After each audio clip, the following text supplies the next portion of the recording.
සුසී පිට වී යාමට පෙර දොර දෙසට ළඟා වන අඩි ශබ්දයක් ඇසුණි. ඉන්පසු දොරේ පහලින් පහුරු ගාන්නට විය. මුර වචනය!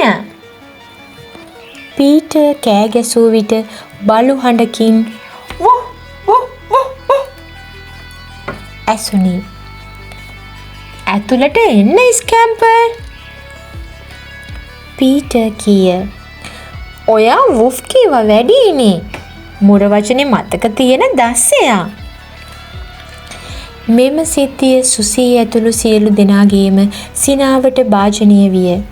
ස්කැම්පර් සෙමින් ගොස් සතුටින් සියලු දෙනාගේම කකුල් ලෙව කෑවේය. ඉන්පසු ඌ හති අරිමින් පීටර්ගේ පාද මත වැතුරිනි.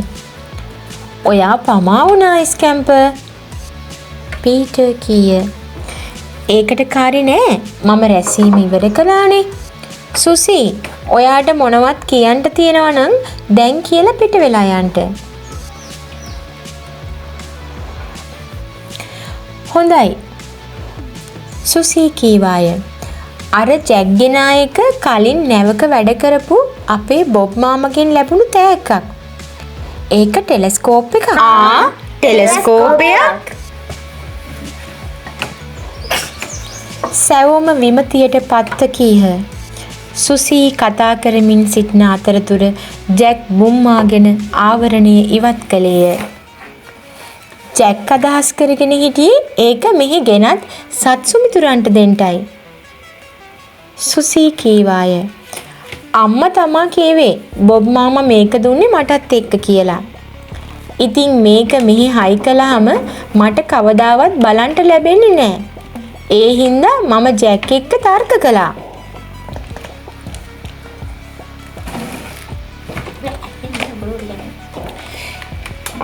ගෙදර පෙරලෙන්ට කෑ ගැහුවා කියලාද කියන්නේ?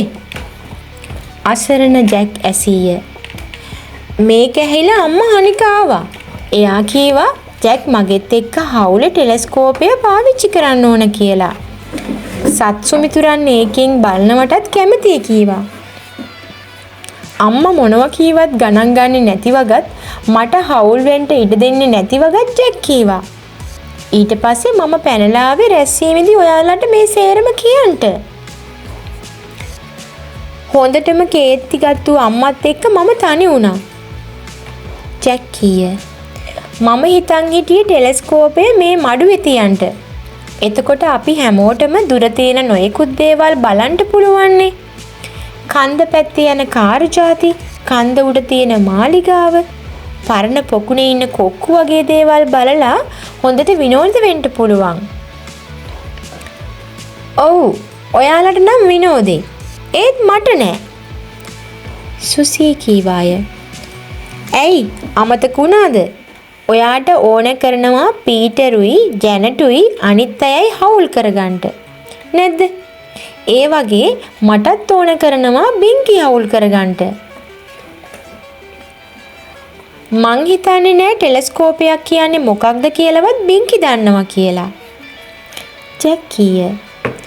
එයාගේ ඔළුව පිරීලා තියෙන්නේ මොලේන් නෙවෙයි, වූල් වලින්.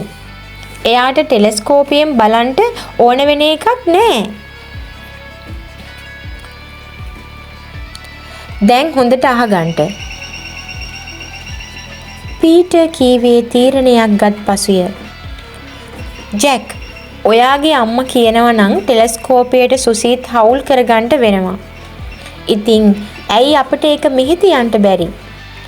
විශේෂ රැස්වීමක් හරි ඒ වගේ එකක් තියෙනකොට ඇරෙන්න අපේ ඕනෑම කෙනෙකුට ඇවිත් ඒකෙන් බලන්න පුළුවන් නේද?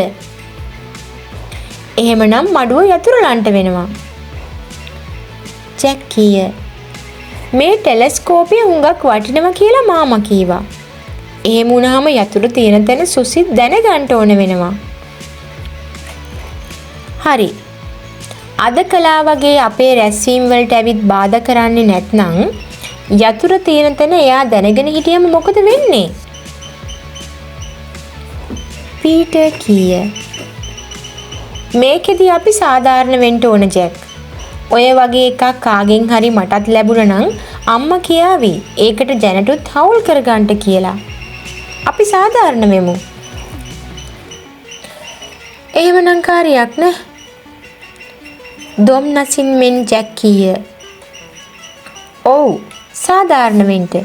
හැබැයි සුසී බින්කී දෙන්න ඇවිත් ඔත්තු බලලා අපේ රහස් සේරමයි මුර වචනයි අනිත් තොරතුරුයි දැනගත්තොත් මට නම් දොස් කියන්න එපා හොඳේ. දැන් අපි මොනවා හරි කාලා බීලා හිටියොත් හොඳයි නේද? ජැනට් කීය. එතකොට සනීපයක් දැනෙයිනේ. සුසීටත් පුළුවන් අපට හවුල් වෙන්න. තරහ ආවම බඩගිනි වෙනවනේ.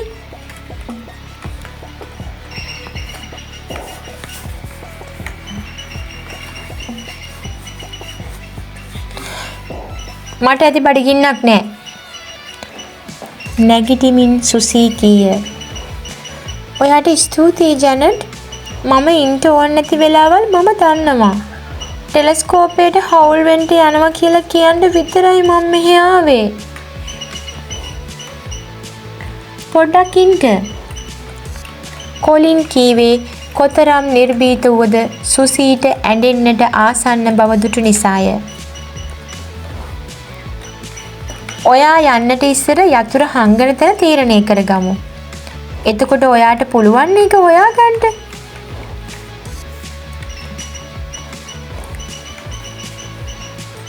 ජැනට් කියන්න. එයා මට කියාවි. සුසී කීවේ අඩි උස්සා තබමින් දොරෙන් පිට වෙමින්ය.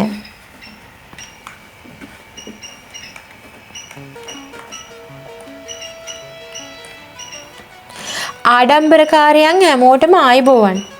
මේ සේරම මම බින්කිට කියනකම් ඔයාලා ඉන්නකෝ.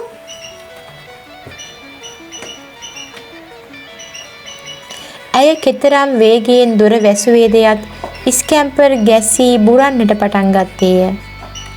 මෙයින් ලැජ්ජාවට පත් ජැක් අනිත් අය දෙස බැලීය. සුසී හොඳටම තරහ වෙලා. ජැක් කීය. ඒ ගැන කතා නොකරීමු. ජැනට් කීවාය. එයා ගියේ කෑමට හවුල් වෙන්න ඕන නැති හින්දා නෙමෙයි. ඇඬෙන්න ආපු හින්දා. අපි ඉස්සරහා එයාට ඇඬුණා නම් කොහොම හිටීවිද?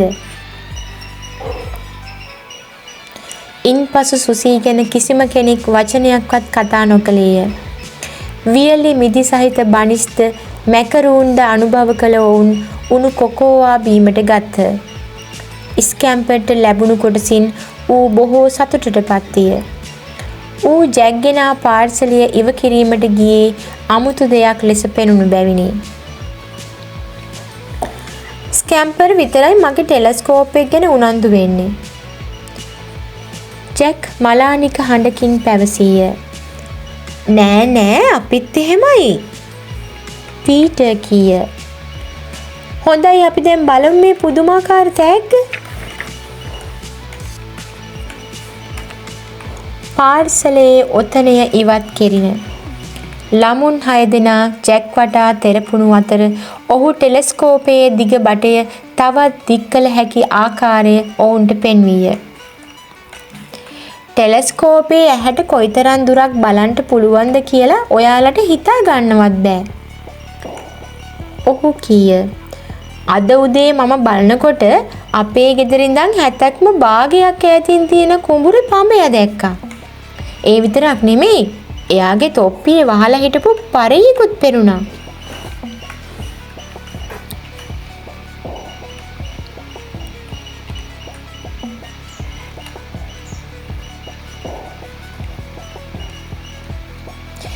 ඒ අනුව ඔවුහු ටෙලස්කෝපය වත්තටගෙන ගොස් කොට බැම්මේ පළල් මුදුන මත ආධාරකයේ සිටුවා එය සවි කළහ.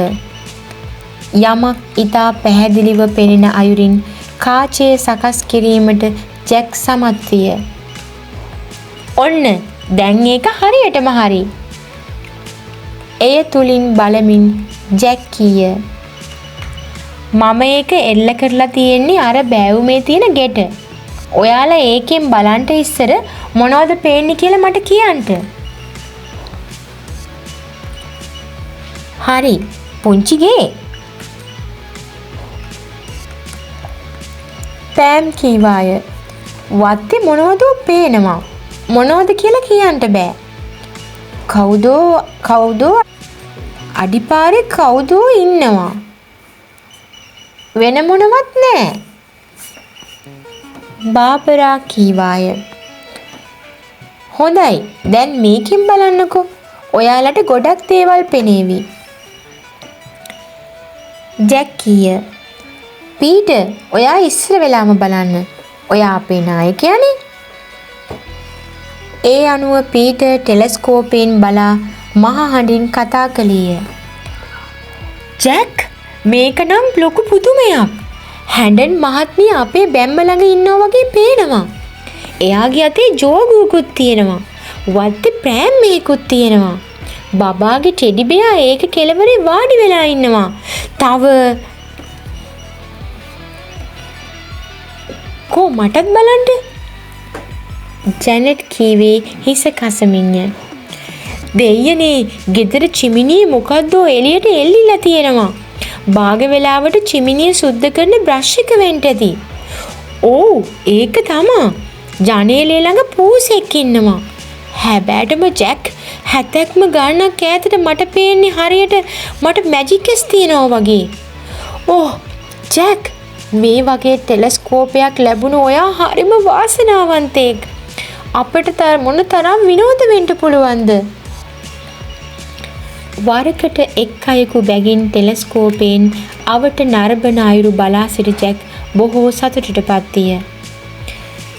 මේකෙන් අපිට ලොකු සතුටක් ලබන්න පුළුවන්. ඔහු ආඩම්බරයෙන් කීය. අපිට කුරුල්ලන් කරන දේ බලන්න පුළුවන්. අපිට උඩින් යන ගුවන් යානා පරීක්ෂා කරන්න පුළුවන්. ළමයිනේ, මේ තරම් වෙලා ඔයාලා සීතලේ මොනවද කරන්නේ? හදිසියේම කටහඬක් ඇසුණි. ඔයාලට හෙම්බිරිස්සාව හැදෙයි. ඔයාලා මොකක්ද ඔය තියාගෙන ඉන්නේ? ටෙලස්කෝපයක් අම්මේ? ජැනට් පැවසුවාය. ඒක ජැක්ගේ. අපිටත් බලන්න දෙනවා. හරි, එහෙනම් දැන් අපි නවත්තමු. ජැක් කීය. දවල් කෑමට මට කල්ැතුව ගෙදර යන්නත් හිතයි. කොලින්, මේක ගෙනියන්න මට උදව් කරන්න. ඒ අනුව ඔව්හු එය මඩුව තුලට ගෙන ගොස් ප්‍රවේශමෙන් එතූහ. ඔයා ඒක අපිට බලන්න දීපු එක හරිම අගෙයි. පීටර් කීය. දැන් අපිට ඕන වෙලාවක ඒකෙන් බලන්න පුළුවන්.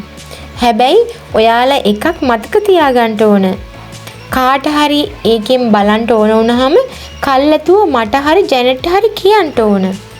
අපිනේ ඒකට වග කියන්න ඕන. ඔයාලට තේරුණා නේද? ඔව්. උවමනා වුණාම ඔයාට ඇවිත් කියන්නම්. ජෝර්ජ් පැවසූ විට අනිත් අයද එයට එකග වූහ. ඒත් ඉතින් ඔයා හිටියේ නැත්තම් මඩුවේ යතුර තියෙන්නේ කොහෙද කියලා අපි දැනගෙන ඉන්න ඕන නේද පීටර්? හැබැයිමයි, පීටර් කීය. හොඳයි, අපි බලමු හොඳ තැනක්. කාටවත් නොපෙනෙන්නටත් ඕනේ. ලේසියෙන් ගන්න පුළුවන් වෙන්නටත් ඕනේ. මේ පැතලි ගලයට හොඳ නැද්ද? ස්කැම්පර්, ගලවත් යතුරවත් අල්ලන්න ඔයාට තහනම්. තේරුණාද? ගාම්භීර ලීලාවෙන් ශබ්ද කොට ඌ වලිගය වැනුවේය. පීටර් ගල උස්සා යතුර තබන අයුරු ඌ බලා සිටියේය. යතුර තියෙන තැන මට සුසීට කියන්න වෙනවා. සිහින් හඬින් ජැක් කීය. ඔව්, මම දන්නවා. අපි පොරොන්දු වුණානේ. පීටර් කීය. එයාට මඩුව ඇතුළට යන්න වෙන හින්දා අපේ රහස් මොනවත් පිට නොවෙන්න අපි ප්‍රවේශම් වෙන්න ඕනේ. හොඳයි, ජැක් කීය. අලුත් මුර වචනයක් ගැන කොහොමද පීටර්? දැන් තියෙන එක සුසී දන්නවනේ. දෙයියනේ, ඒක මට අමතක වුණානේ. පීටර් කීය. ඒක ගැන ආය අමුතුවෙන් හිතන්න ඕනේ නෑ. අපේ ඊළඟ මුර වචනය ටෙලස්කෝප්. ඉන්පසු සියල්ලෝම විසිර ගියහ. පීටර් හා ජැනට් ගෙදරින් ගෙනා දේ ආපසු රැගෙන ගියහ. ස්කැම්පර් වල්ගේ වනමින් ඔවුන් පසුපස ගියේය. වුෆ් වුෆ් ඌ ශබ්ද කළ විට පීටර් සිනාසී ඒක අපේ පරණ මුර වචනය ස්කැම්පර්. ඔයාට අලුත් එක මතක තියාගන්න වෙයි කීවේය.